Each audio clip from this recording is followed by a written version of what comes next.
Entonces,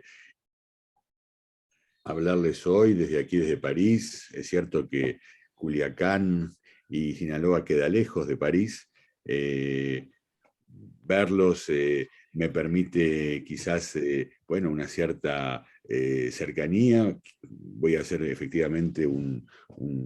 recorrido por la obra de Freud y la enseñanza de Lacan, siguiendo este eje, digamos, de la familia aún. Me parece muy interesante, y voy a dejar un tiempo para una discusión luego, para poder intercambiar con ustedes y saber un poco también en qué ustedes están respecto de este tema. Me parece muy interesante esto que evocabas, Verónica, en la introducción, esta referencia a la esclavitud, la servidumbre, asociado a la etimología de la palabra familia. Es muy curioso, me parece, el deseo de familia que subsiste, digamos, aún. El título de esta conferencia lo evoca, ¿no? La familia aún. Eh, Porque efectivamente lo que se verifica hoy, de manera, podríamos decir, sorprendente, es efectivamente un deseo de hacer familia, incluso por aquellos a los cuales, por ejemplo, durante mucho tiempo, hablo de los sujetos homosexuales claramente, y de los sujetos transexuales, por supuesto, les había quedado vedada la posibilidad de hacer familia. Entonces, es muy sorprendente efectivamente este deseo, esta función de residuo, como dice Lacan, de la familia en nuestras sociedades. Lo dice en una nota sobre el niño, voy a referirme a ella un poco más tarde, y que resuena de alguna manera con una palabra, una proposición muy conocida, en todo caso en francés, pero seguramente hay resonancias de ella en castellano, de un autor al cual Lacan se refiere, un autor, un novelista muy importante en la literatura francesa, que es André Gide, lo voy a escribir en el chat, que había escrito en uno de sus romances, en una de sus novelas, esta palabra que se volvió célebre: familias las odio. Odio a la familia, ¿no? Y efectivamente esto evoca la esclavitud y el sometimiento que tú evocabas, Verónica, y sorprende mucho, efectivamente, en uno de los artículos que escribí sobre esta cuestión, lo evocaba, sorprende mucho que efectivamente aquellos a los cuales la posibilidad de hacer una familia, los homosexuales, Gide mismo era homosexual, les quedaba, digamos, excluida, deseen hoy tanto efectivamente ligarse a un partener con el deseo de hacer un hijo, ¿no? Y de constituir una familia. O sea que esta dimensión entonces de esclavitud, de sometimiento, no puede más que interrogarnos finalmente en este deseo renovado, diría yo, con las mutaciones justamente que presenta la familia hoy en nuestras sociedades, digamos, modernas, hipermodernas, donde la tecnología ha permitido efectivamente varias maneras diferentes, rostros distintos de la familia, digamos, que este deseo de hacer familia subsista, aun cuando efectivamente este autor decía familias las odio, y efectivamente esta etimología que tú evocabas, Verónica, reenvíe más a la esclavitud, a algo pesado, digamos, a algo represivo, a lo que justamente muchos sujetos homosexuales en la clínica dan cuenta hoy aún, ¿no es cierto?, de la dificultad de poder, digamos,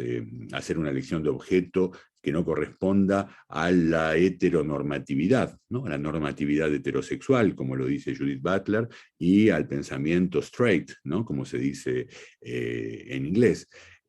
O sea que efectivamente es un eje, me parece muy interesante, que vamos a explorar en este título que se ha propuesto, La familia aún, que me he percatado, le comentaba a Verónica en un intercambio, resuena con el título de un seminario que el Ateneo Enlaces, en el Instituto Clínico de Buenos Aires, ha propuesto para este año. Es un Ateneo muy importante al cual participo, del cual soy miembro de hace muchos años, que efectivamente tiene el mismo título, es decir, La familia aún, seguramente ligado a la intertextualidad de que incluso Internet hoy, digamos, no hace más que acentuar, y efectivamente este título entonces de esta conferencia, que de alguna manera ha tomado prestado este título de La familia aún, evoca efectivamente con este aún este deseo particular de hacer familia. En este Ateneo, al cual efectivamente los invito, que va a durar todo el año, se van a explorar distintos aspectos justamente de este deseo de hacer familia hoy, en nuestras sociedades donde no solamente evocado la cuestión homosexual, pero digamos cierta disolución del lazo social que el discurso capitalista produce, lleva a los sujetos de alguna manera, creo yo, a refugiarse en este lazo, en el único lazo, podríamos decir, que justamente aparece como un lazo natural, un lazo biológico, el lazo familiar, aun cuando algunos antropólogos, Maurice Godelier, por ejemplo, lo evocaré en un rato, evoca más bien en estas nuevas formas de la familia y de la parentalidad, unas nuevas formas del carácter social de la parentalidad, es decir, opone, y esto es una oposición que me parece importante señalar ya y que va a recorrer algunos puntos de esta conferencia, opone justamente el fundamento genético de la parentalidad, es decir, el fundamento biológico de la parentalidad, el fundamento biológico de la familia, a las formas, al carácter social de la parentalidad, donde justamente no se superpone la familia a lo biológico, y se puede hacer familia efectivamente con un partener, por ejemplo, hombre, o un digamos, o un sujeto que deviene transexual, mujer a hombre, desea guardar sus órganos, digamos, reproductores internos para poder devenir padre como mujer, es decir, tener un hijo, digamos, biológicamente siendo hombre, ¿no? Estas proezas de las cuales la prensa y la literatura médica de tanto en tanto nos da novedades, es decir, formas, digamos, nuevas sociales de la parentalidad que se oponen, podríamos decir, a esta idea que el único lazo biológico realmente natural hoy sería efectivamente aquel de la familia. Entonces, ahí donde la familia puede aparecer como un refugio frente a la disolución del lazo social que el capitalismo impone, y entonces el lazo biológico aparecer como un refugio frente a esta ausencia de lazo social. Lo que los antropólogos verifican es que también aquel lazo que pareciera ser natural y pareciera ser biológico de la familia tampoco lo es, sino que más bien existen toda una composición, y esto ya desde Lévi-Strauss, por ejemplo, desde antropólogos que han abordado el tema de la parentalidad de la familia hace mucho tiempo, justamente se interesaron en formas culturales en las formas culturales que toma la familia, en formas institucionales que toma la familia, que contrariamente a lo que uno podría pensar, no tiene nada de natural, y efectivamente esta contractualización encuentra, digamos, variedades según las poblaciones y según las regiones del mundo. Una vez hecha esta pequeña introducción, vamos a entrar un poco de lleno entonces en cómo el psicoanálisis aborda el tema de la familia, cómo Freud lo aborda primeramente. Voy a, sobre todo, limitarme a Freud y a Lacan, porque me parecen los autores más fecundos respecto de esta cuestión. Efectivamente no fueron los únicos en la historia del psicoanálisis que se han interesado en la cuestión de la familia, pero saben seguramente, Verónica lo evocaba en la introducción, que Freud escribió un texto muy temprano, un texto contemporáneo casi de su promoción del complejo de Edipo, que se llama La novela familiar del neurótico, donde encontramos, podríamos decir, una de las pocas veces, ya que Freud no va a desarrollar mucho lo que concierne a la familia, encontramos el término familia justamente en el título de este pequeño ensayo de Freud, donde justamente lo que Freud estudia ahí de manera muy interesante es la fantasía del sujeto neurótico, la ficción, que lo liga de niño, sobre todo, a otros padres de un rango social superior, de un rango social mayor al cual él pertenece. La idea que él sería hijo de otros padres, de los que tiene simplemente, y estos padres serían de un nivel social superior a los propios. Se trata ahí, Freud nos va a explicar esto con sus términos, de una construcción fantasmática del sujeto, una estructura fantasmática del sujeto que busca responder a el enigma que representa el deseo del otro para él. Tanto esta ficción que lo liga a padres de un rango social superior, como otra versión también de la novela familiar es imaginar que tanto el padre como la madre podrían tener un partener secreto, oculto, podrían haber tenido otro partener, digamos, que desconoce el sujeto, el interés justamente por este secreto que tanto la madre como el padre podrían tener. Eh, Evidentemente esto se articula en una fantasía cuando la realidad no viene a desmentirlo, esto ya que efectivamente es un hecho, digamos, de experiencia que muchas veces el sujeto puede descubrir efectivamente una relación oculta del padre o de la madre, pero lo que a Freud interesa más bien aquí es la dimensión fantasmática justamente, es decir, esta fantasía que el sujeto tiene que viene a responder justamente a el deseo del otro, es decir, qué desea el padre, qué desea la madre más bien, más que el padre, qué desea el otro materno, qué desea el otro, digamos, como aquel que le permite a él situarse como objeto del deseo del otro, y lo que Freud justamente va a describir en este artículo de manera muy interesante es que este partener que se imagina que el varón se imagina a la madre o que la niña se imagina al padre, tiene algunos rasgos, digamos, del sujeto mismo. Es decir, es como un doble, digamos, podríamos decir, un ideal, una figura del ideal del yo, del sujeto, un doble de sí mismo, pero mejorado, digamos, un imago mejorada de él, y que efectivamente en esta proyección que el sujeto hace en este partener secreto, en esta pareja secreta de la madre o del padre, justamente lo que hace es de alguna manera sustituirse al padre del sexo, del mismo sexo, para justamente poder proponerse, digamos, como objeto edípico a uno de los padres. He nombrado el Edipo, efectivamente Freud va más allá de este artículo, entonces que nombro, la novela familiar del neurótico, Freud va a abordar la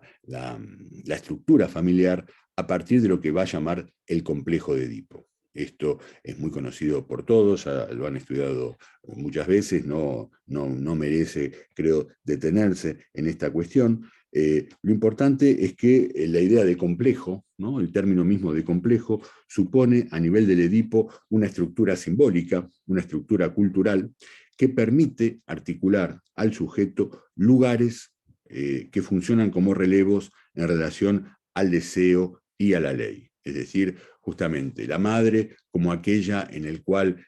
como un polo en el cual se localiza, digamos, cierto deseo que lo estructura él mismo como sujeto deseante, y la pregunta efectivamente es qué desea la madre, qué desea el otro, para poder, digamos, responder a esta pregunta con el cuerpo mismo del sujeto, es decir, identificándose a este objeto del deseo de la madre, y el lugar del padre como justamente el lugar de la ley, es decir, el lugar que viene a limitar el deseo materno. El sujeto entonces busca ubicarse en cuanto a estos dos términos que podríamos decir en tanto complejo, en tanto estructura, permiten dar forma justamente a lo que será la relación del sujeto al deseo, pero también a la ley, es decir, aquello que viene a estructurar este deseo y que le pone un límite justamente. Del lado del lado de la madre, bueno, habría mucho que decir, efectivamente. Freud lo desarrolla en muchos de sus artículos,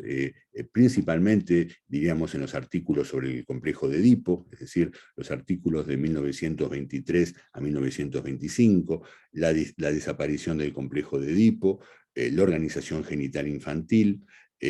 algunas consecuencias psíquicas de la diferencia sexual anatómica, donde justamente Freud va a explicar cuál es la posición del niño en relación al descubrimiento, podríamos decir, de la castración materna.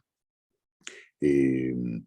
Efectivamente, y esto es importante, he nombrado la castración materna, el complejo de Edipo no sería más que una psicología, podríamos decir, que incluso hoy muchas revistas de psicología y muchas revistas femeninas y aún revistas masculinas, podríamos decir, nos presentan, ¿no es cierto?, como una pequeña historieta por la cual el sujeto debe atravesar. El complejo de Edipo no sería más que esto si la verdad del complejo de Edipo no fuera el complejo de castración, es decir, la relación del sujeto con la falta, y cómo el complejo de Edipo viene a velar, viene a dar una suerte, digamos, de articulación respecto del lugar del deseo el polo del deseo y el polo de la ley, sino es justamente en el hecho que el sujeto no, digamos, no soporta la falta, no soporta la falta del otro, y busca justamente taponar esta falta del otro. Es toda la temática de la castración materna que Freud va a desarrollar en los artículos que les he nombrado, entre 1923 y 1925, a partir justamente de la ligazón edípica a uno de los padres. Es decir, que el Edipo finalmente no es más, el complejo de Edipo no es más que una psicología, podríamos decir, pero una psicología en el sentido de una pequeña historia de amor entre el sujeto y sus padres, si no fuera más bien lo que viene a recubrir algo que es menos, digamos, novelado y que es menos divertido, podríamos decir, o simple, que es el complejo de castración, es decir, la relación del sujeto con la falta. Y en verdad, justamente, hay que decir que el complejo de castración da la verdad del complejo de Edipo, es decir, que finalmente el complejo de Edipo como articulación no hace más que declinar una ficción, digamos, respecto de lo que es más insoportable, podríamos decir lo más insoportable incluso para el sujeto, que es lo que Freud llama la castración, es decir, la falta. Falta siempre articulada efectivamente al otro y a su deseo, y a la pregunta por el deseo del otro. Entonces, a partir de aquí, el complejo de Edipo queda situado como una estructura, una ficción que permite de alguna manera revestir, cubrir, vestir, podríamos decir, lo más insoportable para el sujeto, que es el hecho que el otro falta, justamente, y que el otro no puede dar el objeto que el sujeto, a nivel de su demanda y de su deseo, dos términos diferenciados en Lacan, demanda, reclama al otro. Del lado del padre, en Freud el lugar del padre va a quedar claramente definido esencialmente en tanto padre simbólico. El padre que cuenta en Freud es el padre que justamente interviene como representante de la ley y, como podríamos decir, como Freud lo introduce en El malestar en la cultura, como aquel que es el representante efectivamente de la cultura, pero la cultura en tanto esta viene a oponerse a la posibilidad, digamos, de quedar el sujeto en una posición de goce respecto del objeto edípico, justamente del objeto materno. Es decir, que lo cultural en Freud es lo que viene a marcar un límite, una separación con la madre, la madre no es la madre efectivamente en carne y hueso, es el lugar de la madre como un objeto del cual el sujeto, el pequeño sujeto primero y el sujeto devenido adulto, podría gozar. Es decir, que justamente la cultura en Freud viene a llenar este espacio que separa al sujeto del objeto materno como primer objeto. El padre representa también, esto lo han estudiado seguramente en la facultad, no es necesario volver sobre ello, el ideal del yo, es decir, aquello, el representante de aquello a lo que el sujeto aspira, y en una vertiente, digamos, prohibidora, también lo que Freud llama el superyo, es decir, esta instancia que permite justamente negar, impedir el acceso al objeto edípico. Entonces, Freud va, de alguna manera, en su presentación de los personajes edípicos, del lado del padre y del lado de la madre, va a limitarse justamente a estos lugares, a estos roles que permiten al sujeto articular, podríamos decir, tanto el deseo como el goce, es decir, el goce como siendo imposible, es decir, como lo que viene a limitar el acceso del sujeto a el objeto del deseo, que si lo hiciera, digamos, podría presentarse con una dimensión amenazadora, una dimensión que lo reenviaría justamente a lo que llamamos con Jacques Lacan el goce, la posición de goce. Y bueno, hasta el final de la obra, digamos, de Freud, hasta el texto sobre análisis terminable e interminable, un texto de 1937, Freud va a mantener justamente que lo que sería, digamos, el horizonte de un análisis es llevar al sujeto hasta el punto donde acepte, digamos, su relación con lo que llama justamente Freud allí la roca de la castración. Es decir, este punto, digamos, irreductible, ineliminable de la relación del sujeto con la falta, que es la castración misma. Y aceptar, digamos, del lado del hombre, digamos que bueno, podría no ubicarse en un lugar que Freud llama la protesta viril, es decir, la idea que hubiera podría haber otro hombre que podría gozar de él, y del lado de la mujer, justamente lo que va a llamar de manera que ha devenido célebre la envidia del pene, es decir, dejar de reivindicar, de demandar el falo que no tiene.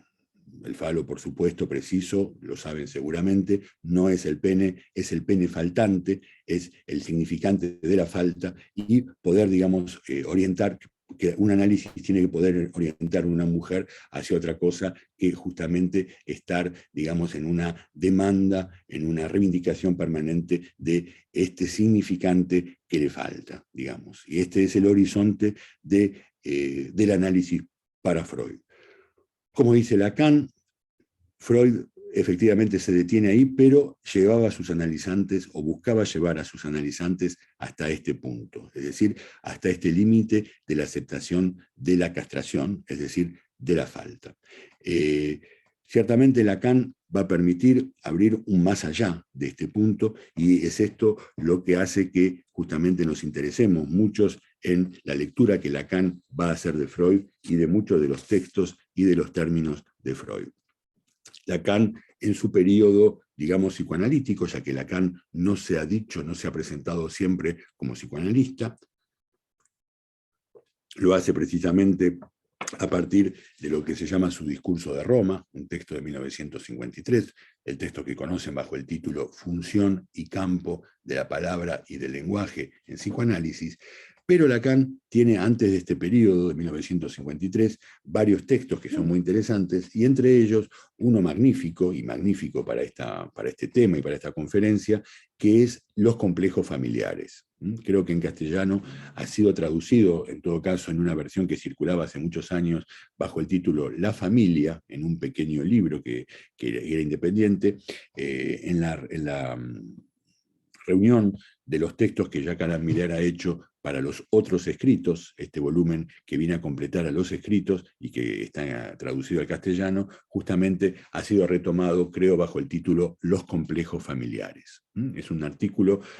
un largo artículo que Lacan escribe para la enciclopedia francesa, una enciclopedia que tenía mucho prestigio en aquella época, donde efectivamente Lacan,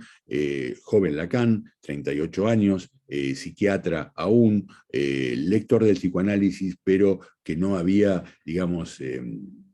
no se había definido aún como efectivamente siendo psicoanalista, va a presentarnos a la familia y a la familia moderna bajo distintos aspectos que me parecen son de una gran actualidad y por esta razón de un gran interés. Esencialmente, Lacan va a tomar desde el inicio de este artículo, Los complejos familiares, la dimensión de institución de la familia. Esta estructura cultural de la familia humana es una institución, nos dice en las primeras páginas. Es decir, que muy rápidamente Lacan se ubica desde el punto de vista, podríamos decir, de muchos antropólogos que ya en esos años, pienso en Lévi-Strauss, comenzaban a interesarse en la familia y que efectivamente abordaban a la familia como una formación esencialmente humana, porque esencialmente ligada justamente a la cultura y en su carácter de institución, digamos, podríamos decir, primera institución o una de las primeras instituciones con las cuales se encuentra el sujeto en su venida al mundo. Lo que Lacan va a explorar aquí, en este artículo, son las consecuencias psíquicas de justamente la estructura familiar. Va a proponer dos grandes complejos para esto, tanto el complejo de Edipo como el complejo de intrusión, y va a hacer una relectura del complejo de Edipo, y nos va a decir justamente que la familia constituye una estructura, una institución variable en el tiempo, y de alguna manera va a sorprendernos, diría yo, con estudiando la estructura variable de la familia, reenviando justamente a la familia a las evoluciones que haya podido encontrar en el tiempo. Va a decir algo que nos sorprende mucho, que es lo siguiente: no somos de aquellos, lo cito, no somos de aquellos que nos afligimos por un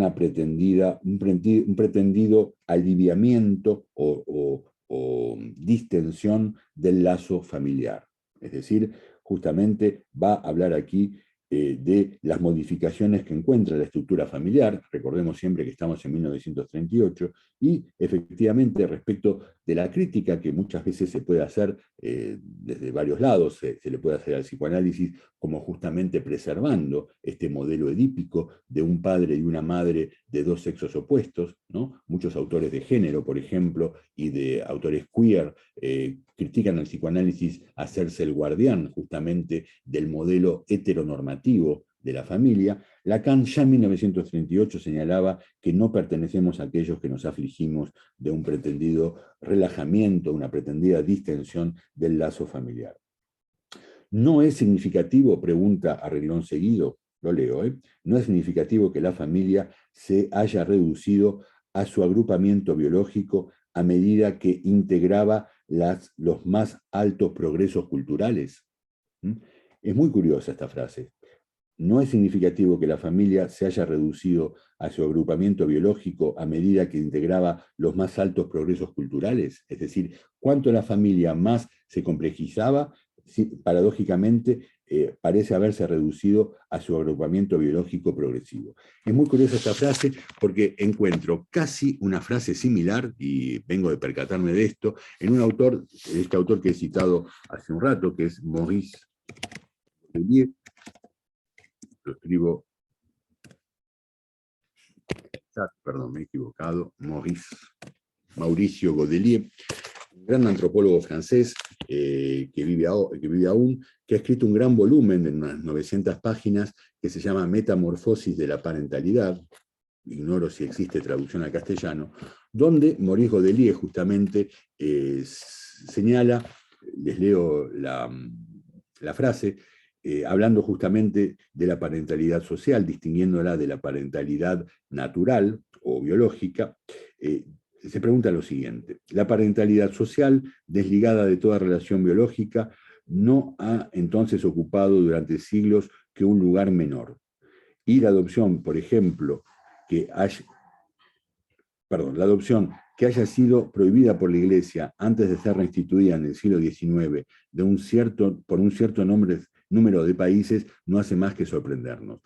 Es porque la obsesión del fundamento genético de la parentalidad deberá desaparecer si dejamos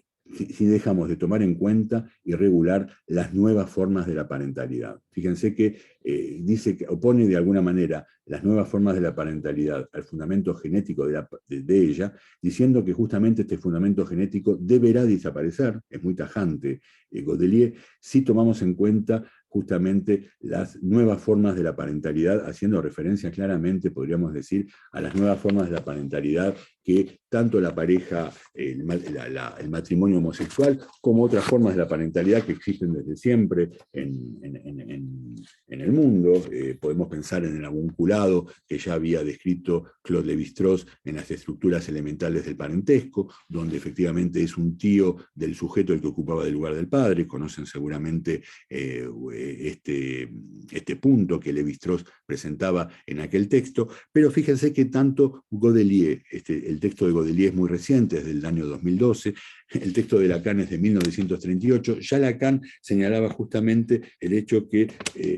existe, digamos, una paradoja en que la familia haya integrado en los más altos progresos culturales y por otro lado se haya reducido a su agrupamiento biológico. Pero un gran número, continúa Lacan, un gran número de efectos psicológicos nos hacen señalar una decadencia social del imago paterno. Es decir, que ya en este texto de 1938, Lacan señala un gran número de efectos psicológicos que justamente parecen ubicarse o articularse al declinio, a la decadencia social del imago paterno. Es decir, que fíjense qué curioso, en 1938 Lacan habla justamente de una decadencia de la imagen paterna. Es decir, que antes que muchas críticas justamente de las cuales, por ejemplo, algunos autores feministas, los autores de género, de estudios de género después, dirigieron al psicoanálisis como haciéndose los defensores del patriarcado, término que vuelve mucho en la pluma de autores feministas contemporáneos. Lacan ya señalaba una decadencia del imago paterna en el año 1938. ¿Mm? Eh, Esta decadencia constituye una crisis psicológica, sigo leyendo a Lacan, quizás justamente es esta crisis que haya que relacionar la aparición del psicoanálisis mismo, es decir, la crisis psicológica que produce la decadencia del imago paterna.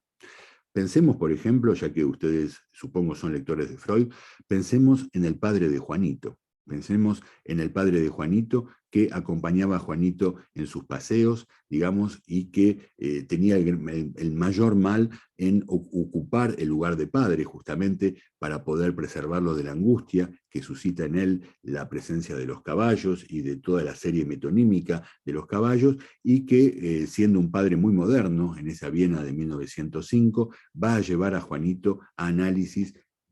hablándole más bien, no lo lleva, lo ve una sola vez Freud, va a hablarle a Freud de su hijo, digamos, un padre, podríamos decir, que no tenía nada de esta figura del pater familias, del pater, digamos, clásico, que el patriarcado justamente, del cual el patriarcado justamente nos da un retrato, y justamente este padre efectivamente se inscribe, creo yo, ya en esta decadencia, en este declinio social del imago paterna del cual Lacan nos habla aquí. Continúa a leer Lacan, entonces la aparición del psicoanálisis mismo está ligada a esta decadencia justamente para Lacan, y nos dice entonces que el sublime azar del genio,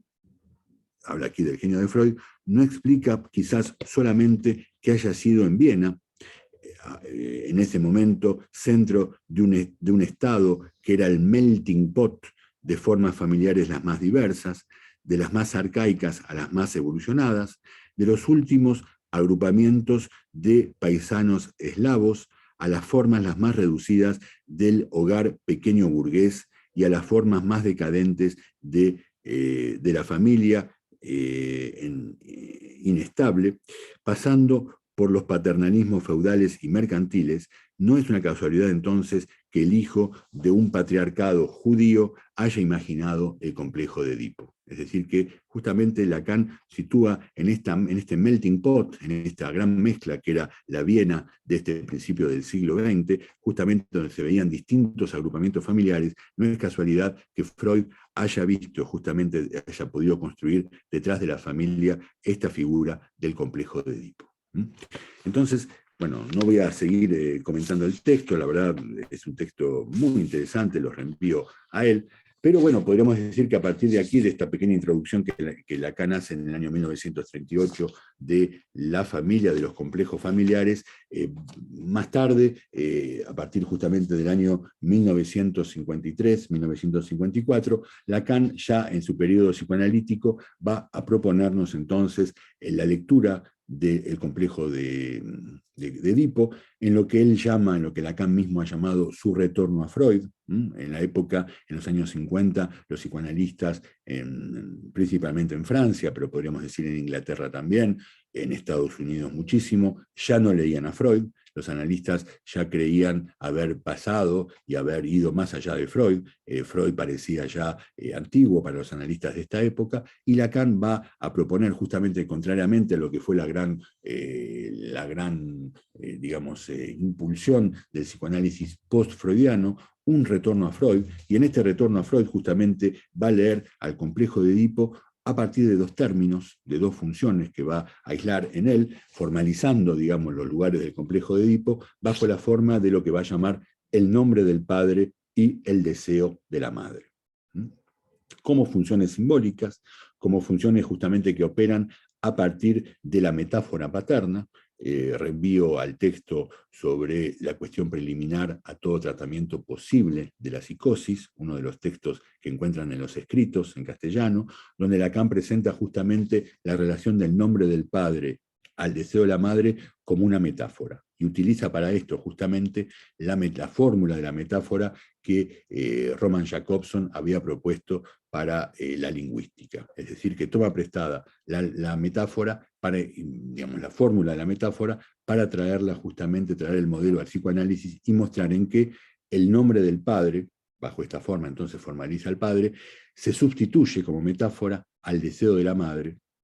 y dejando un resto justamente que es la relación del sujeto con el falo. Es decir, va a dar una formalización, digamos entonces, de estos lugares que Freud aborda, pero de manera menos formal, menos matemática incluso, más vaga, podríamos decir, como complejo de Edipo, como la madre y el padre, y va a darles Lacan verdaderamente en este interés matemático que siempre tuvo Lacan, y de introducir una formalización matemática en el psicoanálisis, la forma de justamente al nombre del padre le va a dar la forma de una metáfora que viene a sustituir, ¿metáfora de qué? Metáfora justamente del deseo de la madre, viene a metaforizar el deseo de la madre como otro significante que permite justamente darle por un lado un límite y por otro lado un nombre.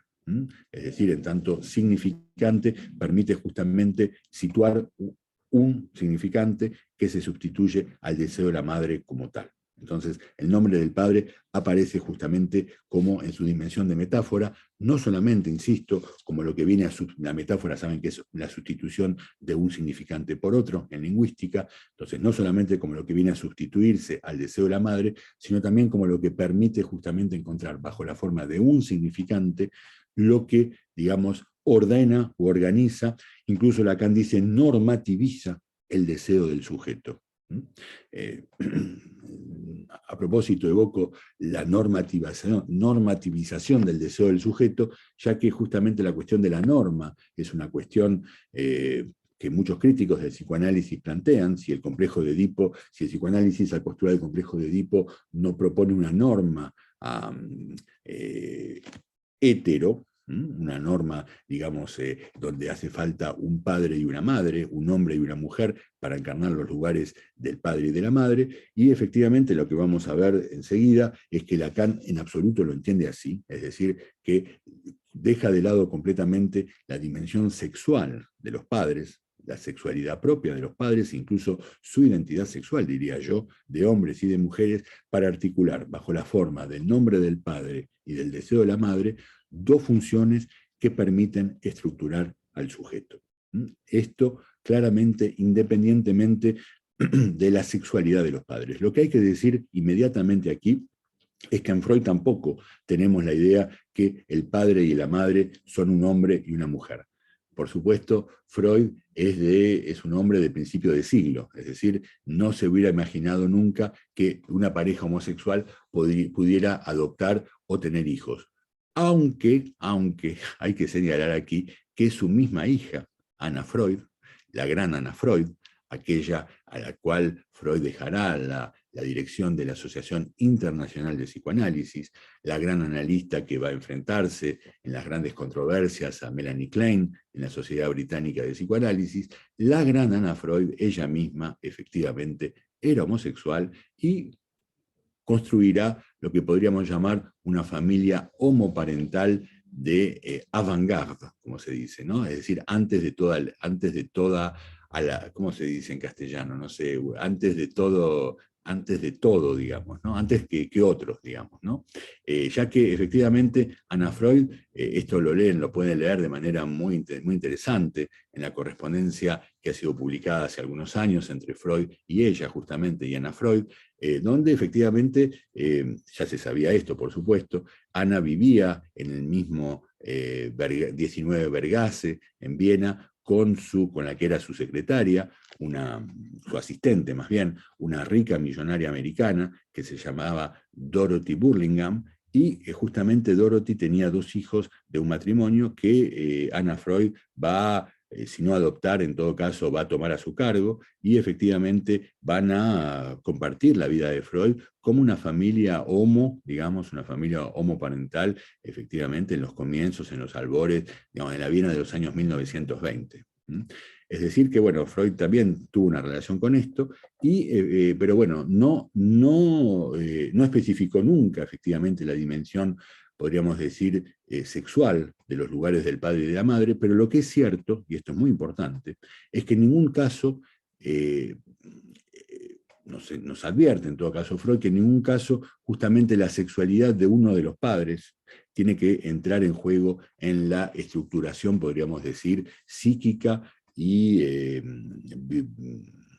biográfica del sujeto, e incluso, diría yo, por supuesto, en la estructuración sexual del sujeto, es decir, en la sexuación del sujeto. Y por supuesto, y esto creo que ya quizás como jóvenes terapeutas, muchos de ustedes lo deben saber, cuando algo de esto se filtra, podríamos decir, en la vida del sujeto, cuando algo de la sexualidad del padre o de la madre se filtra en la vida del sujeto, esto no hace más que causar estragos. Es decir, que justamente el padre y la madre cuentan en tanto tales, en tanto que su propia sexualidad está puesta entre paréntesis. Es decir, en cuanto que su propia sexualidad no aparece en la escena, digamos, familiar. Cuando es el caso, cuando la madre, por ejemplo, hace confidencias,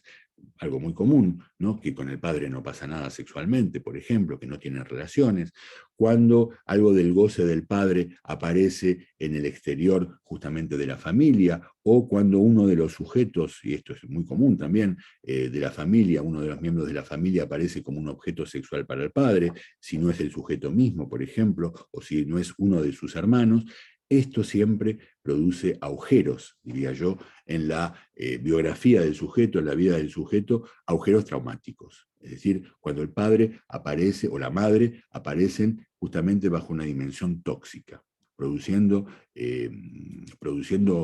verdaderos traumas en la vida del sujeto, de los cuales el sujeto nos habla luego en el análisis. Es decir, que nombre del padre para Lacan y deseo de la madre articulan funciones que poco tienen que ver, diría yo, justamente,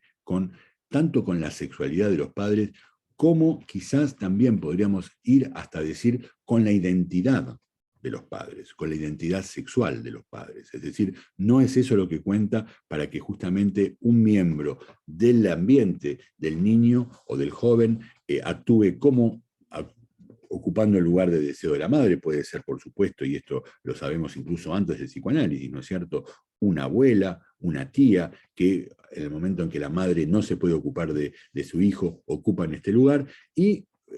un personaje, por ejemplo, que para la madre ocupa el lugar del padre simbólico, si no es su propio padre, por ejemplo, el padre de ella,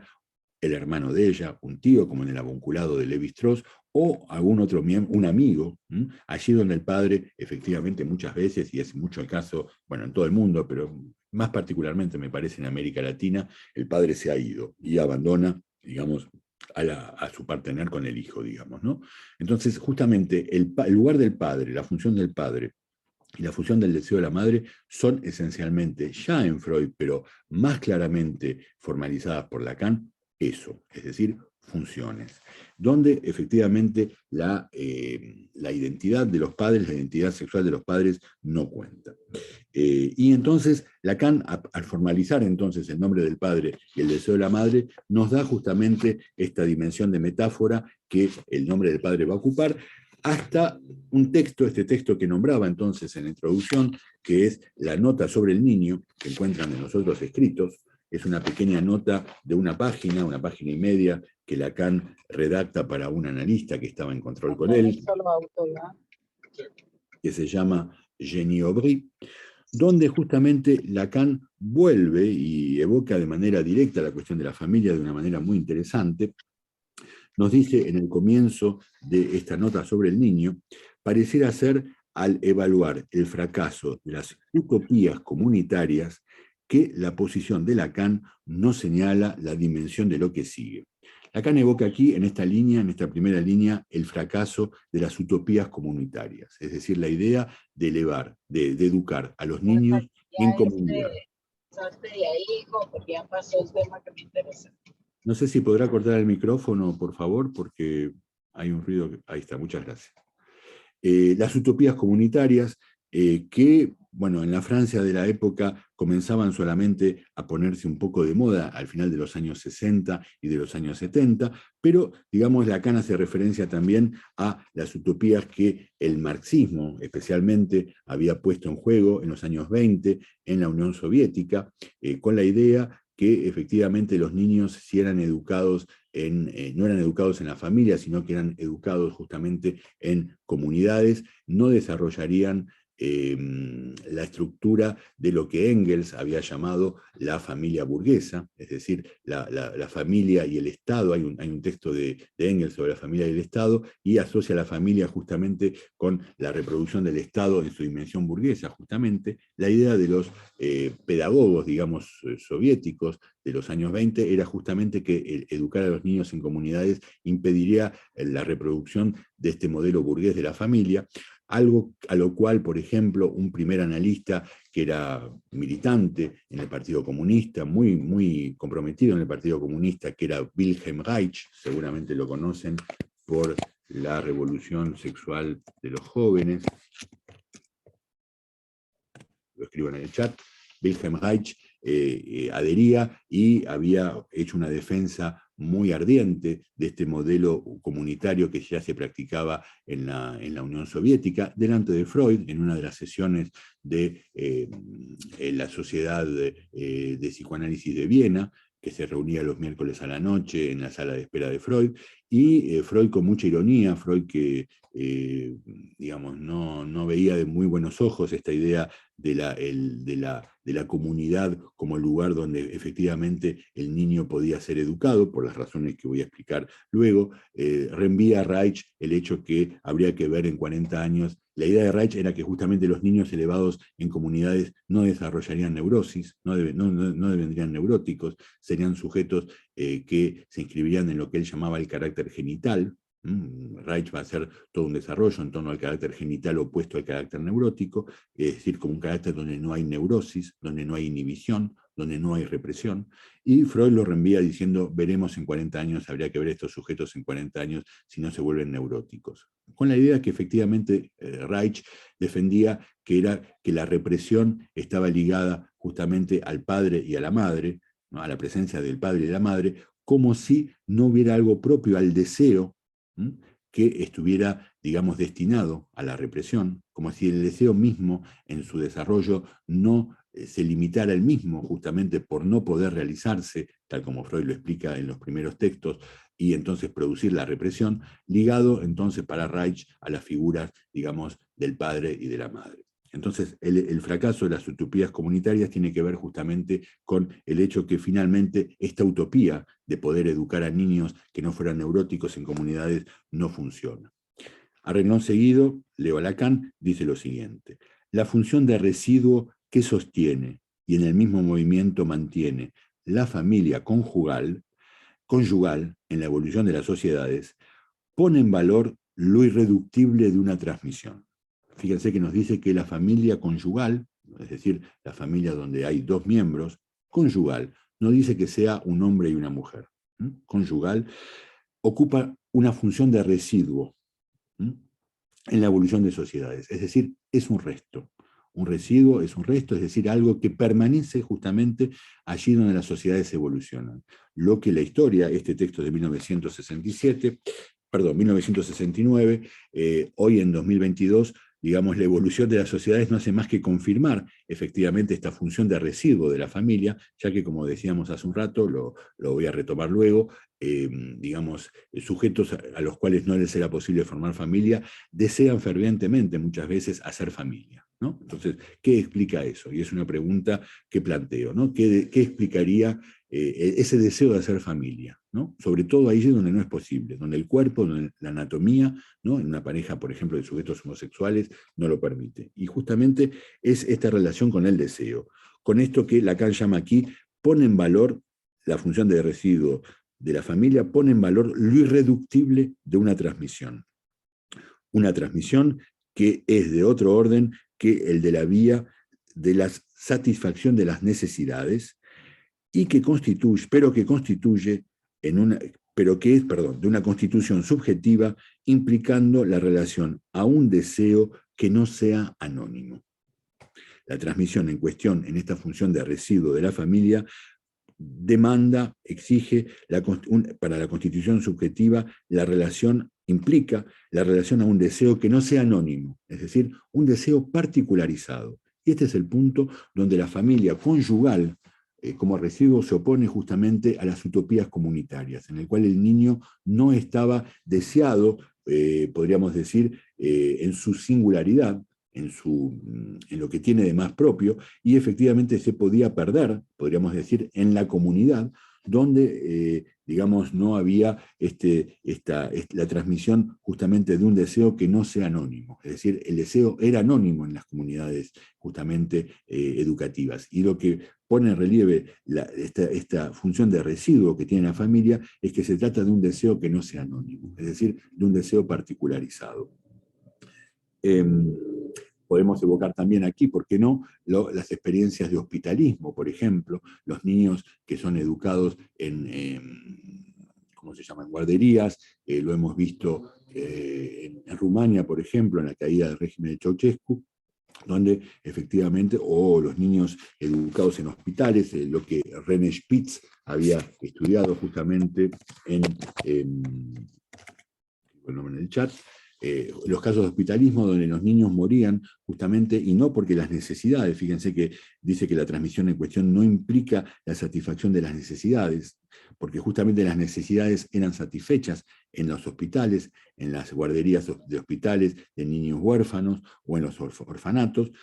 de Rumania, por ejemplo, donde hubo muchos casos de autismo, pero justamente lo que faltaba era, las necesidades estaban satisfechas, pero faltaba justamente un deseo que no sea anónimo, es decir, un deseo particularizado por un niño. Y es esto lo que es necesario, es esto lo irreductible de la transmisión que vehicula la familia, un deseo particularizado. Es entonces,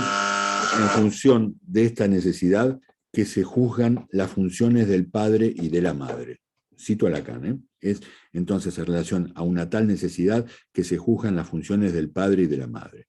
De la madre, fíjense que nos va a precisar las funciones del padre y de la madre. De la madre, en tanto que sus cuidados llevan la marca de un interés particularizado, de un interés que así sea por la vía de sus propias faltas. Entonces, ¿qué es la madre? La madre es alguien que se ocupa del niño, en tanto justamente estos cuidados llevan la marca de un interés particularizado. Fíjense, el deseo particularizado, el deseo que no sea anónimo, del cual nos hablaba en la frase precedente, un interés particularizado, sea él por la vía de sus propias faltas. ¿Qué quiere decir? Quiere decir que justamente este interés particularizado por el niño se encuentra determinado por la falta, por la propia falta de la madre. Aquí podemos evidentemente evocar la función fálica del niño y cómo justamente esta madre que se encuentra, digamos, que entra en la castración a partir del descubrimiento justamente que le falta el falo, puede investir al niño luego en su salida, digamos, en su solución de la feminidad, a través justamente de un deseo del niño que venga a colmar, digamos, esta falta que reconoce como, efectivamente, como mujer. Es decir, en la medida en que le falta el falo, el niño viene a ocupar el lugar del falo. Es decir, que la relación a un deseo que no sea anónimo, este interés particularizado, se encuentra determinado por la vía de su propia falta, de la falta de la madre. En tanto, justamente el niño viene a ocupar este lugar de falo. Y del padre, precisa Lacan, en tanto que su nombre es el vector de una encarnación de la ley en el deseo. El padre, en tanto que es un hombre, fíjense, evocan que lo que cuenta del padre es un hombre, en tanto vector de una encarnación de la ley en el deseo. La frase es difícil, porque dice que el nombre del padre es el vector de la encarnación de la ley en el deseo. ¿Qué quiere decir justamente la encarnación de la ley en el deseo? Éric Laurent ha explicado esta frase hace muchos años, justamente implica que el padre se hace vector de la relación que el deseo mantiene con la ley, en tanto justamente él viene a encarnarlo. Él viene, en tanto padre, a encarnar el hecho que la ley misma está presente en el deseo. Es decir, que el padre se hace el mismo vector de esta encarnación donde el deseo incluye, podríamos decir, su propio límite en la ley, y que la ley misma se articula al deseo en tanto que el padre encarna este lugar. Es decir, hace falta alguien, podríamos decir, que encarne este lugar de la relación, de la articulación del deseo con la ley. Y efectivamente este lugar puede ser justamente el nombre, que puede lugar que puede ser ocupado no por el padre biológico necesariamente, pero por alguien alguien que acompaña, digamos, que se encuentra en las cercanías de la madre, en tanto justamente va a ocupar este lugar donde la ley y el deseo se articulan. ¿Por qué? Porque justamente la ley y el deseo, podríamos decir, son solidarios. Son solidarios en tanto que justamente el deseo mismo, en su definición misma de deseo, vehiculiza la ley. Es decir, el deseo como el reencuentro de un objeto perdido, de un objeto que falta al sujeto, encuentra justamente en esta posibilidad de reencontrar el objeto el límite que le estipula la ley. Quiero decir que si no existe una ley que permita fundar el deseo mismo no va a evocar, no va a buscar este objeto que le falta, este objeto perdido. Y entonces no nos encontramos, como decimos con Lacan, en el campo del deseo, sino más bien en el campo del goce. Allí donde nada viene a acotar, nada viene a limitar justamente al deseo como posibilidad de reencuentro de un objeto perdido. En el campo del goce, justamente, de lo que se trata es de una presencia, podríamos decir, permanente del objeto que el sujeto no ha perdido y efectivamente de la ausencia de la dimensión de la ley como límite del deseo que hace que el sujeto, podríamos decir, se ahogue o se encuentre disuelto justamente en el campo del goce. Mientras que el Padre es el nombre justamente de esta encarnación de la ley en el deseo, es decir, que el deseo vehiculiza en tanto que tal su propio límite como ley. Pero para que esto acontezca, hace falta que alguien encarne, que algún personaje, podríamos decir, encarne este lugar en las inmediaciones del sujeto. Entonces, bueno, a partir de aquí, Lacan justamente va a diferenciar, voy a pasar rápidamente sobre esto, el lugar que el niño puede ocupar respecto justamente de la estructura familiar como síntoma de la misma. Es decir, el síntoma del niño viene a ocupar el lugar de responder a lo que hay de sintomático en la estructura familiar. Fíjense lo que dice. No dice que el niño mismo sea un síntoma en la estructura familiar. Y esto es muy importante para la gente que trabaja con niños justamente en clínica. Nos dice que el síntoma del niño, es decir, que el síntoma del niño ya se encuentra separado de lo que hace síntoma en la familia, se encuentra en lugar de responder a lo que hay de sintomático en la estructura familiar. El síntoma como siendo justamente un representante de la verdad. Y aquí nos dice entonces, el síntoma puede representar la verdad de la pareja familiar. Es decir, que el síntoma del niño puede representar, puede expresar la verdad de la pareja familiar. Es decir, que el síntoma del niño hace eco, podríamos decir, con lo que hace síntoma en la pareja, ¿no? Allí donde efectivamente dos padres por ahí no se hablan, donde dos padres, aunque se hablan, no se entienden, allí donde dos padres presentan, digamos, ciertas características en la relación, el niño viene como en su sintomatología a hacer resonar su síntoma con esto que viene, digamos, que no funciona a nivel de la pareja familiar. Entonces, tenemos aquí una primera perspectiva que Lacan indica del lado del niño, que es el niño como síntoma, es decir, el niño como síntoma justamente de lo que hace síntoma en la estructura familiar.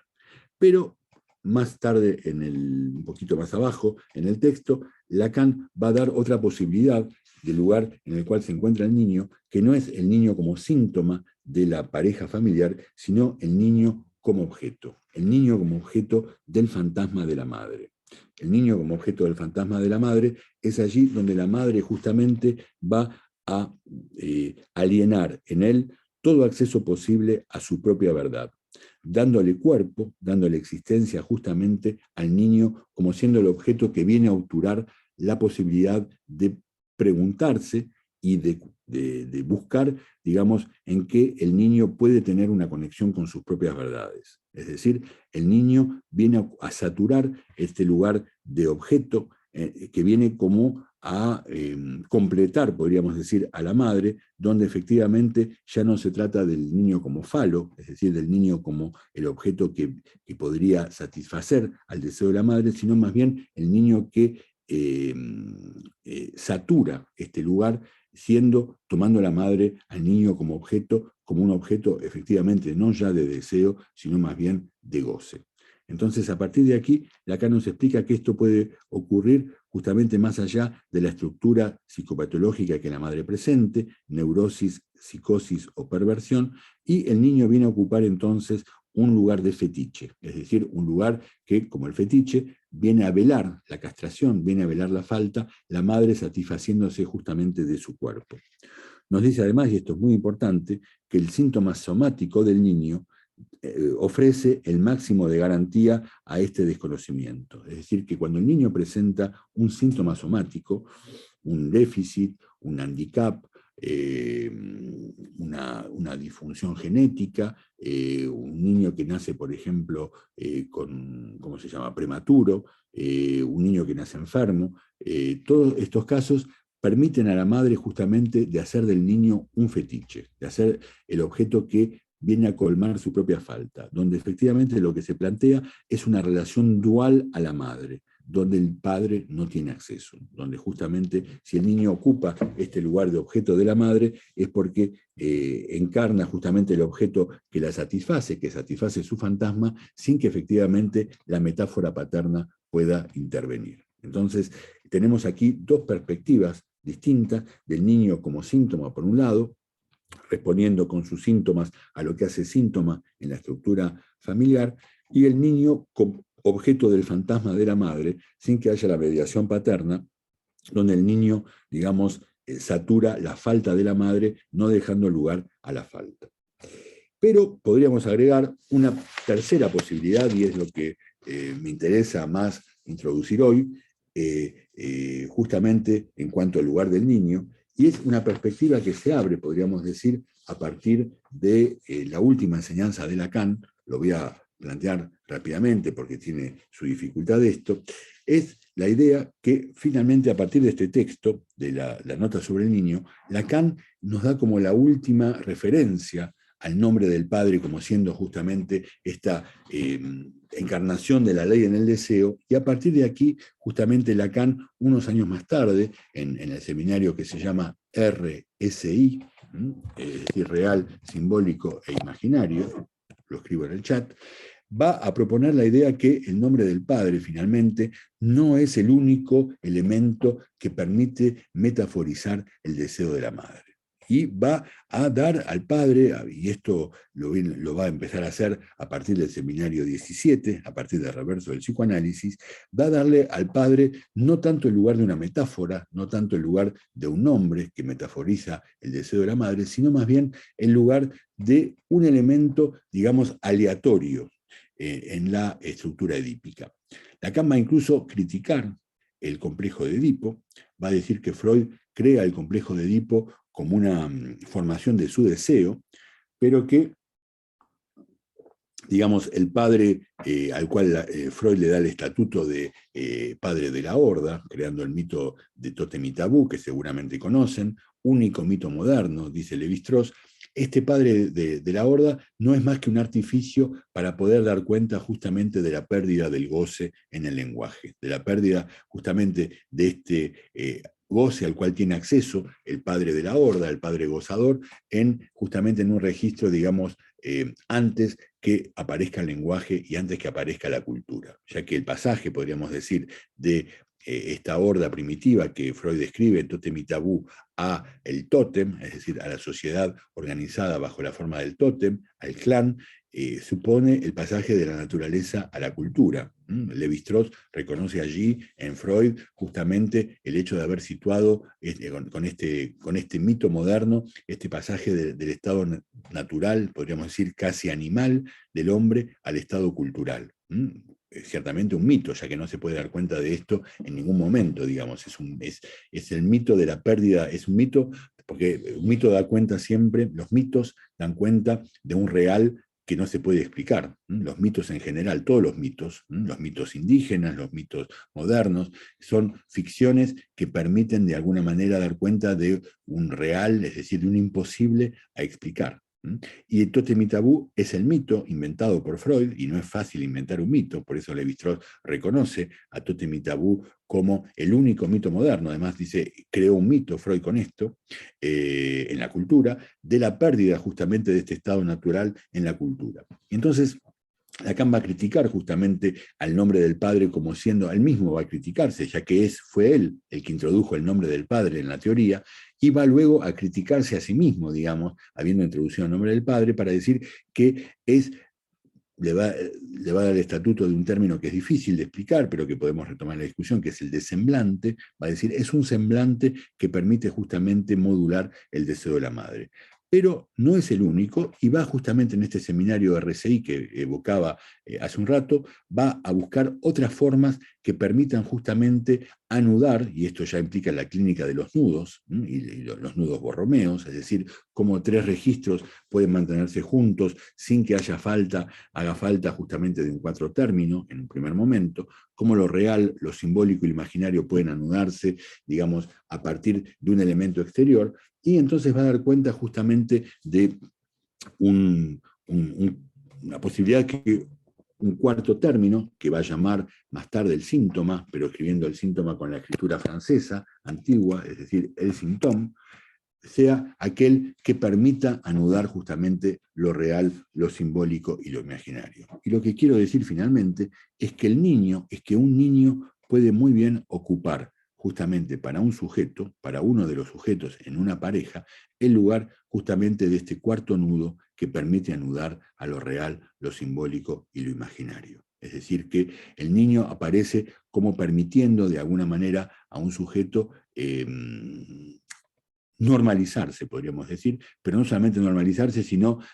allí donde un sujeto, digamos, puede encontrarse en una cierta posición, digamos, de rancia, en una posición de cierta descomposición psíquica, de cierto desarticulamiento psíquico. Un niño, el proyecto de un niño, el proyecto de paternidad o de maternidad, permite a un sujeto justamente estructurarse y darle, digamos, una suerte de templanza a algo que se presenta, digamos, sin ella, que es lo que Lacan llama el goce. Y esta perspectiva de Lacan, de alguna manera, coincide, creo yo, con justamente lo que señala Maurice Godelier, este antropólogo al cual hacía referencia recientemente, donde señalaba que justamente en estas formas sociales actuales de la parentalidad, el niño aparece como siendo lo que permite justamente formar pareja y formar familia. Es decir, es la idea del niño y es la voluntad de tener un niño lo que une hoy dos parteners, dos sujetos en una familia para poder justamente constituir, digamos, esta institución, este núcleo simbólico irreductible en las sociedades que son las familias. Entonces, lo que quiero decir simplemente es que el niño puede también ocupar este lugar de lo que justamente permite a las familias que ya no llamaríamos familias edípicas, digamos, donde los lugares del padre y la madre están diferenciados, son, digamos, familias postedípicas, familias sintomáticas, podríamos decir, y escribiríamos sintomáticas bajo esta forma. Sintomáticas, es decir, familias donde es el niño, el proyecto del niño y el niño mismo, el que permite justamente anudar los tres registros, allí donde efectivamente no es el caso para ciertos sujetos. Lo que no implica, insisto en esto, que no haya en ese montaje singular alguien que ocupe el lugar del padre, por ejemplo, pero que no es forzosamente el partener de este otro sujeto que se define como madre, sino más bien alguien del exterior que funcione, digamos, como la encarnación de la ley en el deseo, como lo decía Lacan en esta nota sobre el niño. Hay algo muy interesante que Godelier dice aquí en este texto, es que hoy hacen falta en estos montajes, digamos, particulares de la familia, hacen falta al menos tres términos para poder justamente constituir familia. Es decir, los dos padres que se encuentran y un tercero que es el que da su esperma o sus ovocitos. Es decir, incluso sabemos hoy que para la maternidad misma, por ejemplo, pueden haber tres mujeres distintas. Es decir, puede haber una madre que dé sus ovocitos, una segunda madre que sea la madre portadora, que lleve al niño, y una tercera que lo adopte, digamos, en tanto la madre, digamos, que va a ocuparse, va a educar a este niño. O sea que hay una suerte de multiplicación, podríamos decir, de las formas de la familia que van, podríamos decir, contra el modelo edípico, únicamente edípico, de la familia tal como lo conocimos al principio, digamos, del psicoanálisis, en su origen, justamente como el lugar de una pareja que se reúne para tener un hijo y que encarnan justamente tanto el lugar del deseo como el lugar del nombre. Así que bueno, quizás me parece bien por ahí que me detenga aquí, ya que tengo la impresión que les he traído muchas cuestiones y algunas cuestiones como esta última un poco difícil, y me parece por ahí que podríamos intercambiar un poco. Podríamos, bueno, hacer preguntas y comentar un poco algunas cosas para volver sobre algunas de estas cuestiones que he introducido, sobre todo estas últimas, un poco rápidamente. Bueno, muchas gracias. Sí, la verdad sí es mucha información, muy interesante. Ahorita llegamos pues al momento de levantar la manita con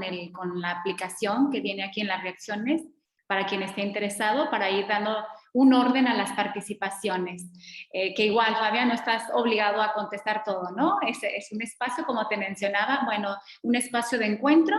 Y aquí seguramente van a surgir muchos interrogantes. Bueno, primeramente, antes de dar la palabra a quienes están ya listos aquí, me gustaría, Fabián, de tantas cosas interesantes que comentaste, tú dices, algo de la sexualidad de los padres tiene que ser velada, porque si no puede ocurrir o causar cierta problemática. Vamos a dejarlo por lo pronto en ese campo, ¿no? Entonces, lo sexual de los padres quedar en cierto suspenso, porque puede agujerear, puede provocar ciertos agujeros traumáticos. Entonces, en este sentido, últimamente mi interés en el campo del psicoanálisis es precisamente por los casos clínicos que me llegan, precisamente de sujetos que vienen como que en esta dificultad, la dificultad de soportar, por ejemplo, cuando ven la sexualidad de la madre, la sexualidad del padre, cuando de pronto se encuentran con cosas, un mensaje, ya no solamente se encuentra como el mensaje, el celular, con comentarios, imágenes del partener amoroso, sino de pronto es cierta información que está ahí de los padres a la luz de los hijos, y vienen aquí a consulta porque encuentran una relación extramarital, una imagen del padre mandada a otra mujer. Es decir, se va circulando cierta sexualidad de los padres, y yo te pregunto, ¿qué relación puede tener esto con lo que conocemos en psicoanálisis como el estrago materno, que luego posteriormente puede ser nombrado, si quieres aquí solamente lo voy a retomar como el estrago materno, y ya luego se supone que puede haber alguna relación con el estrago amoroso, pero me quedo solamente con aquello de lo difícil de poder colocar, poder apalabrar, poder poner en un significante aquello que escapa, es decir, ese goce que los hijos pueden percatar en los padres. ¿Puede provocar, tiene relación con el estrago? Sí, por supuesto, a eso me refería, efectivamente, no nombré en tanto que tal. Es estragante para la joven adolescente, cuando la madre justamente aparece, podríamos decir, como una rival sexual, cuando la madre aparece interviniendo, digamos, en la escena con, efectivamente, relatos de su propia sexualidad, compañera, compinche de la joven, cuando hay algo justamente del goce de la madre que contamina, del goce de la madre en tanto mujer que contamina a la madre, digamos, esto siempre tiene efectos indudablemente sobre el sujeto femenino, produciendo efectivamente lo que Lacan llama el estrago y repercutiendo justamente, como tú lo decías, en la vida sexual del sujeto luego, es decir, con cierta defensa, podríamos decir, cierta inhibición de la sexualidad, cierta inhibición del goce, frente al goce, justamente porque este goce aparece como invasivo para el sujeto. Ahora, esto es paradojal, porque creo que tu pregunta es muy pertinente, porque si leemos, no lo tengo aquí a mano, en todo caso no quisiera perder tiempo buscándolo, pero en los 3 ensayos hay una frase de Freud que es muy particular, que es muy sorprendente, cuando Freud dice que una madre trata a su hijo con comportamientos de su vida sexual. Lo toma como un objeto sexual aparte entera y lo besa, lo abraza, como si fuera efectivamente un objeto sexual, ¿no? Y lo dice de una manera así, Freud, es decir, muy clara y que, bueno, nos sorprende aún hoy y creo que sorprendía mucho más seguramente en la Viena de 1905, cuando lo publicó. Es decir, que al mismo tiempo que decimos que nada de la sexualidad de los padres tiene que hacer irrupción en la escena familiar, al mismo tiempo Freud dice que una madre inviste a su hijo a partir justamente de estos comportamientos producidos por su vida sexual, es decir, tomándolo como un objeto sexual. Ahora, bueno, cuando dice un objeto sexual no quiere decir un objeto de satisfacción sexual para ella. Hay un límite justamente y toda la cuestión es esa, ¿dónde se pone el límite? ¿Dónde se pone el cursor para decir, bueno, hasta qué punto efectivamente lo besa, lo abraza y, digamos, lo trata con comportamientos que tienen que ver con su sexualidad y al mismo tiempo hay un momento justamente que la ley aparece, pero la ley aparece vehiculizada por el deseo, por eso me parece muy importante esta frase de Lacan, justamente el padre como vector de la encarnación del deseo en la ley, donde justamente la ley viene a marcar un tope, un límite al deseo y efectivamente la madre no toma al niño como un objeto sexual completo. Es decir, que si bien lo inviste a partir de su vida sexual, hay un momento en que justamente hay un límite, hay una detención de la madre, lo que permite justamente que el niño pueda desearla y que no goce de ella justamente como un objeto sexual, donde se ve la báscula, digamos, de ser un objeto de deseo a ser un objeto de goce, ¿no? Fíjate, Fabián, también me pongo ya en esto, en esta referencia que tienes en la última enseñanza de Lacan, pues también me viene a poner un poco la paradoja o el enigma cuando ya se viene a debatir un poco la noción del nombre del padre y la noción del deseo de la madre. Por ejemplo, en esta misma referencia que te hacía. Entonces, ¿cómo poder hablar ya en la última enseñanza de Lacan de una madre que estraga, por ejemplo, haciendo la referencia a la mamá cocodrilo, en relación a un papá con cierta impotencia, un padre impotente? Entonces, ¿cómo pensar entonces que una madre con esas características y un padre con esas características van a dar como resultado un tipo de síntoma de un hijo? Entonces también en la última enseñanza de Lacan también vamos incorporando la cuestión de lo singular. Entonces como que ya no contrasta mucho o bueno, por lo menos es el debate me parece en el cual podemos entrar, ¿no? En el sentido de ante ciertas condiciones de características de una madre y características de un padre un poco desvirilizado, un poco impotente, puede provocar entonces el síntoma del hijo. Y en la última enseñanza de Lacan por lo menos ponemos un interrogante, se complejiza más la situación en el sentido que independientemente de la condición de los padres, el sujeto va a presentar finalmente un síntoma, una posición de goce que a lo mejor nada tiene que ver, bueno, a lo mejor estoy exagerando, ¿no?, con los gustos y los deseos y la posición de los propios padres. Bueno, sí, sí, efectivamente. Lo que vemos primero es que frente a una madre cocodrilo, podríamos decir, y al padre que no viene a limitar las fauces del cocodrilo, ¿no? Donde no hay nada que impida las fauces del cocodrilo de cerrarse, lo que estamos seguros que va a aparecer es una fobia, digamos, ¿no? Es decir, justamente como en el caso de Juanito, ¿no? Un padre que era un compañero de juegos para Juanito, que era como un hermano mayor, con el que soñaba, por ejemplo, cuenta un sueño en el que se imaginaba que los dos iban a romper el cristal de una ventana en un edificio público, ¿no?, como un compinche, digamos, pero no como alguien que justamente representaba cierta autoridad para él. Y bueno, efectivamente, ahí tenemos algo del padre, digamos, que no está a la altura de su función. Lo que es muy difícil decir es que es un padre que esté a la altura de su función, digamos, hasta dónde un padre debe intervenir para limitar justamente el deseo de la madre. ¿Qué sería un padre, como decía Winnicott, para una madre, ¿no? Winnicott decía, existe una madre suficientemente buena, ¿no? Un good enough mother. Y podríamos decir que sería un good enough father, ¿no?, que sería un padre suficientemente bueno. es imposible. El psicoanálisis en ningún momento puede decir justamente lo que es bueno y lo que es malo. Justamente todo el problema ahí es que no se puede decir cuánto tiene que intervenir un padre, cuánto tiene que prohibir, cuánto tiene que decir no, para que el sujeto se estructure. Lo que es cierto es que efectivamente tiene que en algún momento intervenir en el discurso de la madre, es decir, tiene que ocupar un lugar en el discurso de la madre para poder, digamos, encarnar este vector de la ley en el deseo, ¿no? Al mismo tiempo, bueno, Lacan es complicado, porque fíjate que en el año 1975, en este periodo de la última enseñanza, de su última enseñanza, hace una visita a las universidades norteamericanas en la costa este, y creo que en la Universidad de Yale dice algo que, lo cito de memoria, es algo así como, de todas maneras, es importante saber quién fue el padre y quién fue la madre de un sujeto.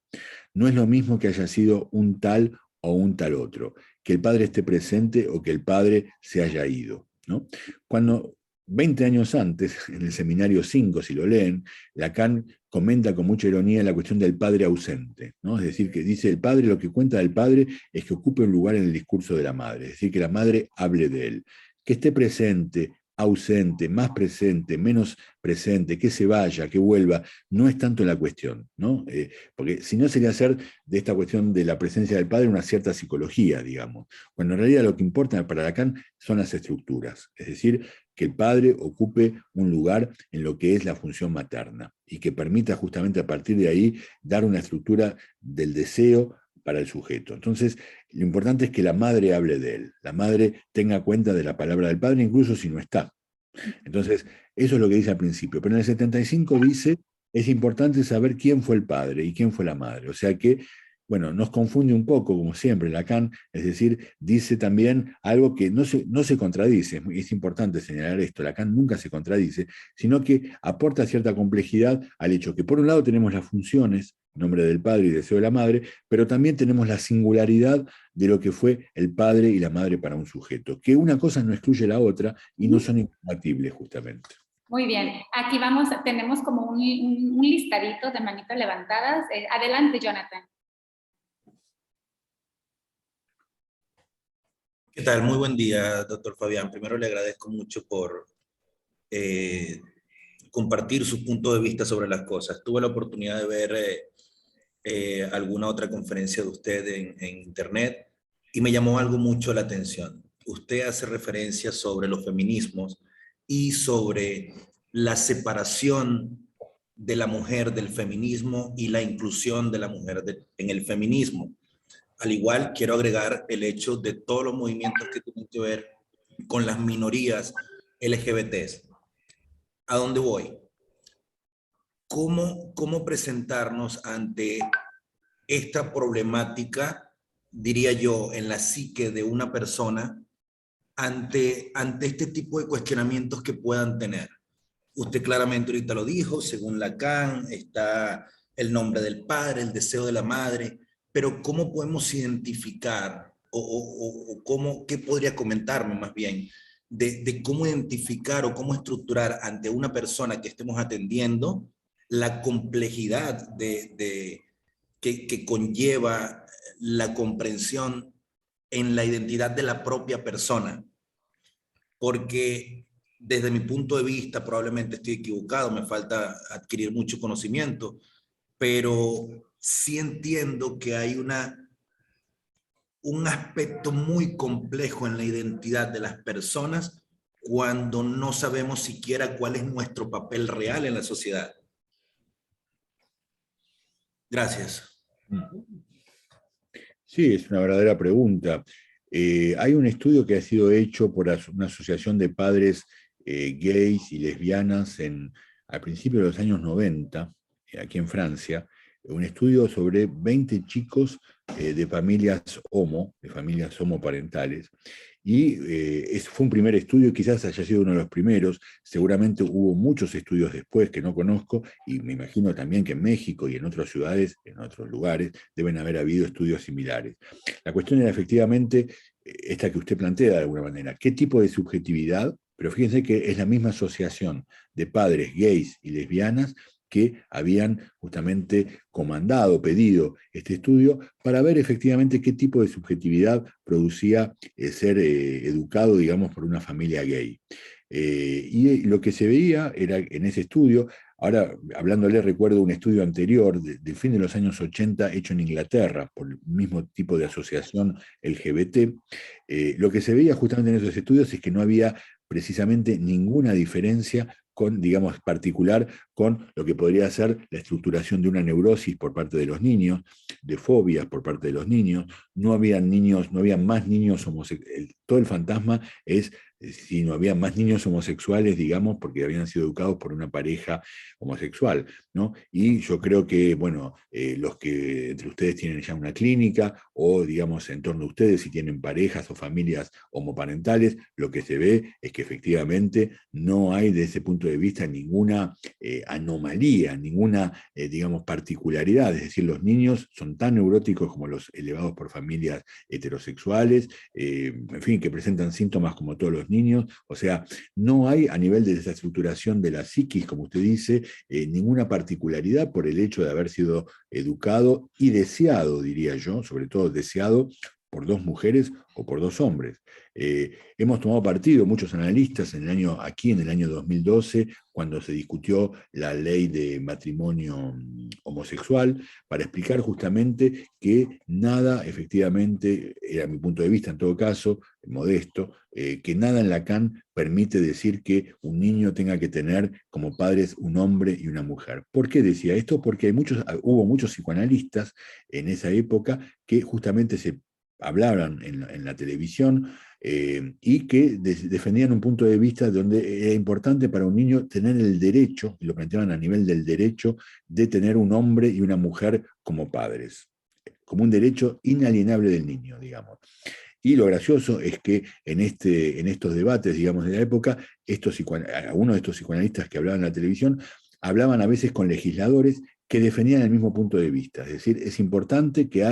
que el niño tenga un derecho a tener un hombre y una mujer como padre y madre. Fíjese que lo que demuestra la clínica y lo que demuestra este texto, por eso me he detenido en este texto sobre la nota sobre el niño, es que efectivamente se reduce el padre y la madre a un deseo que no sea anónimo, a un deseo particularizado, como lo dice para la madre, y a la encarnación de la ley en el deseo para el padre. Esto es posible tanto para dos mujeres como para dos hombres, entonces no creo que se pueda decir que haya que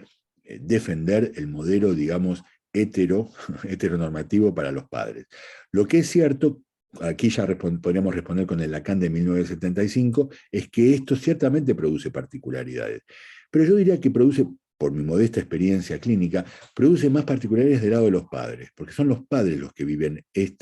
los padres gays, por ejemplo, con mucha culpa, con alguna vergüenza también, de poder justamente explicarle al niño cuál es el deseo, ¿no? Me acuerdo, por ejemplo, un niño que yo vi hace mucho tiempo, hace como 25 años aquí, cuando recién había llegado, que tenía 8 años, 9 años, una fuerte inhibición escolar, y que la madre venía porque justamente el niño tenía 10 años, creo,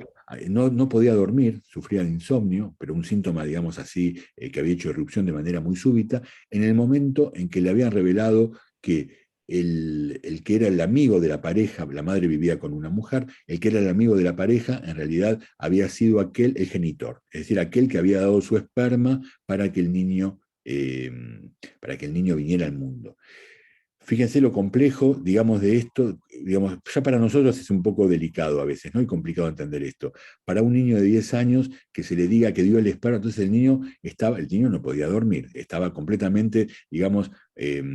azorado, diría yo, por esta cuestión. Es decir, quiere decir que este amigo de la pareja era el padre de él, era el padre, no era el padre, ¿quién era el padre? No había padre. Mientras que ellas habían mantenido durante 10 años la versión que no hacía falta que hubiera un padre para que él existiera, a la diferencia de las parejas, digamos, y las familias hetero, la madre misma le había introducido, diría yo, al niño una dificultad y lo había despertado, entonces, ¿de dónde, digamos, el síntoma este de insomnio? Con la cuestión de que este hombre había dado su esperma, cuando en realidad podríamos decir, quizás que la madre lo hizo seguramente, y es eso lo que ella terminó diciéndome, porque se sentía embarazada con esta cuestión, o sea, le molestaba a ella esta cuestión. Pero en realidad era un problema de ella. El niño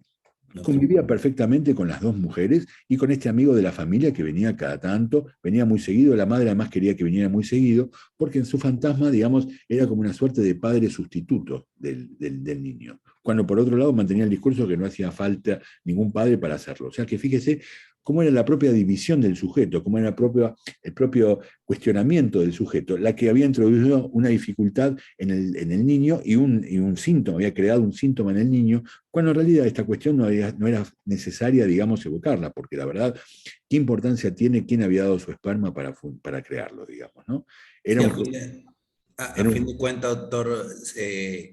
quien irrumpe en la identificación del niño viene a ser el mismo padre entonces, ¿no? Y sería el camino a identificar en donde se quiebra esa dualidad para poder tratar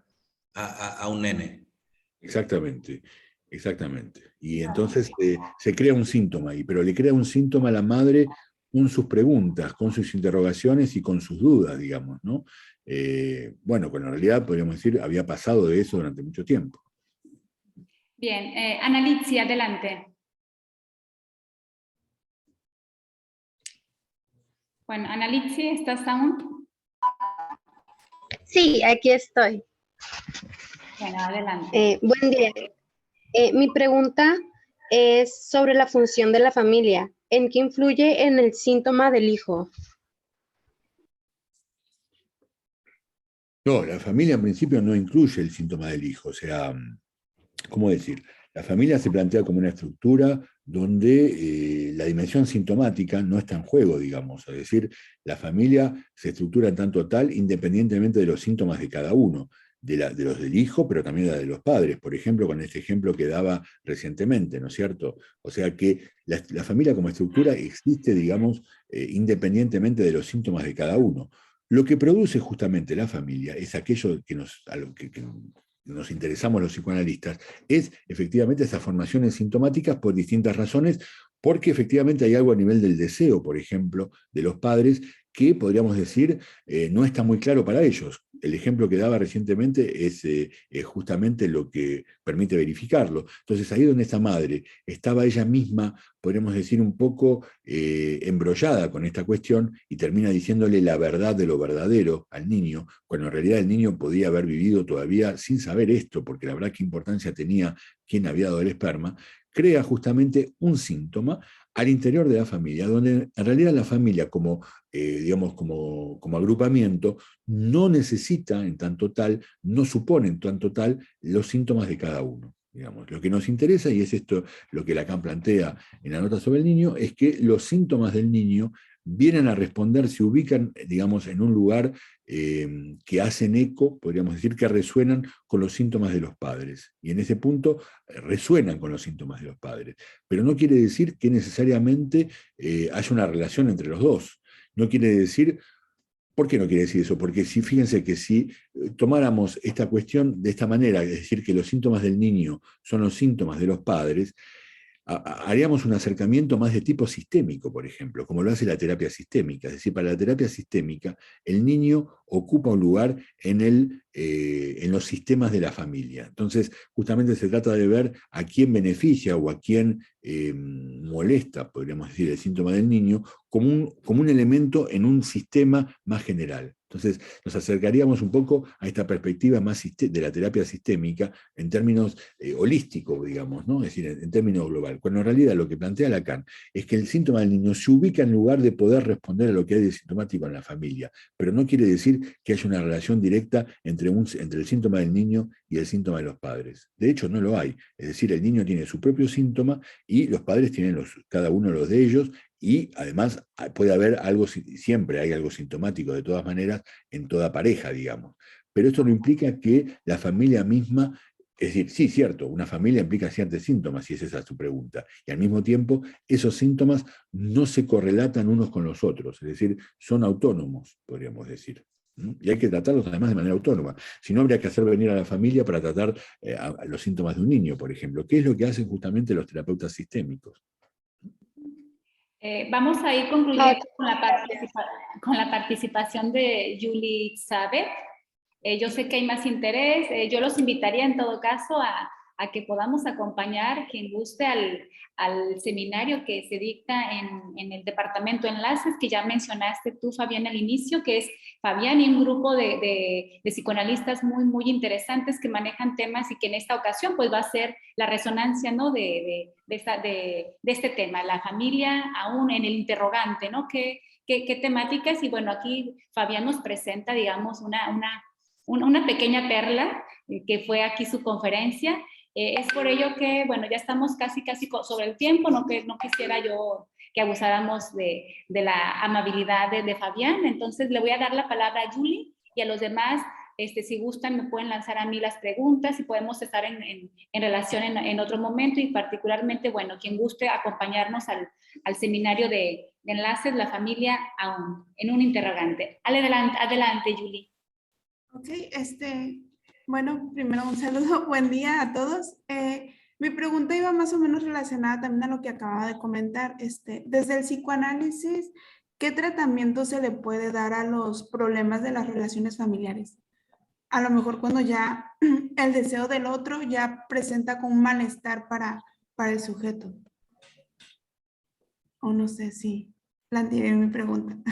Sí. Bueno, sí, claro, el deseo del otro siempre plantea problemas al sujeto. Es decir, para el sujeto neurótico siempre el deseo del otro es una cuestión. De todas maneras, es decir, que haga síntomas o no. Y de todas maneras, no veo bien cómo no se podría hacer síntomas frente a qué desea el otro, ¿no? La cuestión es, ¿cómo decir? ¿Qué pasa más bien cuando el deseo del otro aparece más bien del lado justamente del goce? Es decir, donde lo que aparece no es un otro deseante para el niño, por ejemplo, en la familia, sino de una madre que lo toma, digamos, a él como fetiche, como objeto fetiche, es decir, como objeto que viene a cubrir su castración. Pero el psicoanálisis se interesa siempre en el sujeto, es decir, no aborda a la familia en tanto tal, si bien efectivamente escucha quiénes son los padres del sujeto, pero el psicoanálisis se centra cada vez en un sujeto, es decir, en el hijo, en el padre o en la madre. Y cuando recibimos a niños, por ejemplo, recibimos a adolescentes, también nos tenemos que ocupar, creo yo, de los padres, pero en tanto sujetos, es decir, podemos escuchar a cada uno de ellos en tanto sujetos mismos, y no necesariamente como siendo el padre o la madre de, digamos, ¿no? Lo que hace que muchas veces, por ejemplo, podamos tomar en análisis tanto a un hijo como a una madre, o a dos cónyuges, por ejemplo, de un matrimonio, sin que efectivamente sea un problema para los lacanianos, en todo caso, el hecho de que sean miembros de la misma familia. ¿Por qué? Porque nos focalizamos, nos centramos en el sujeto, justamente. Muchas gracias.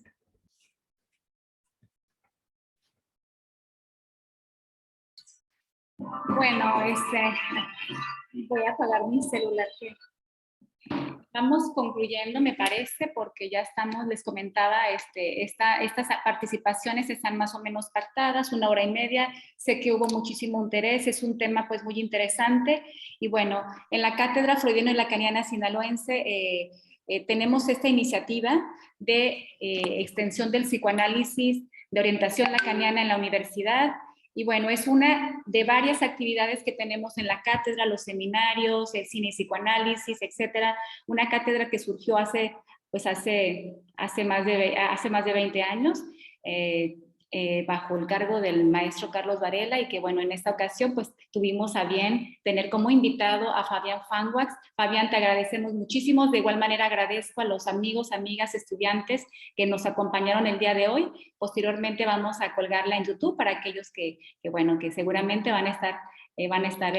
interesados en ver esta conferencia. Fabián, muchísimas gracias y nos vemos en otro momento. Muchísimas gracias a ti y gracias por la invitación. Y gracias por haberme escuchado. Gracias, hasta luego. Luego.